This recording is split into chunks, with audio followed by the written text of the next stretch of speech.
I mean, we've obviously spent quite a lot of time sort of putting that promoter through its paces.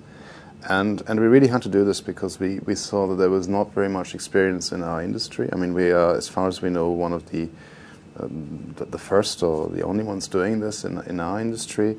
And there weren't any reference points. So we first of all needed to know, how does the score react? How does this react? How does it,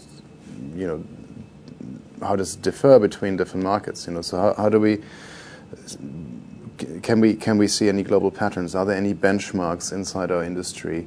What are the key drivers of this? So that's why we had this strategic thing and actually do an extensive amount of market research first to see how the score actually reacts. The other thing we wanted to know is how volatile the score is over time.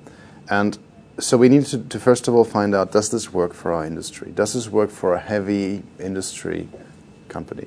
And as our company is both B2B and B2C, half-half in that way, we had to also find out, does it work across our different business segments? And we can now say absolutely it works. We know of the problems or of the things you have to be careful of.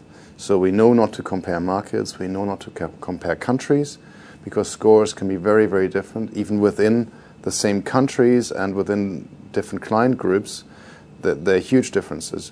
So we found out that there's no point in setting any global targets for a score or even any regional targets for a certain score to be reached. It is really about being the best in class in a country rather than comparing yourself to a score. And actually, it's about comparing, for us, it's pretty much comparing ourselves to ourselves over time and to see the progression on Net Promoter Scores in a country or in a particular customer group or market.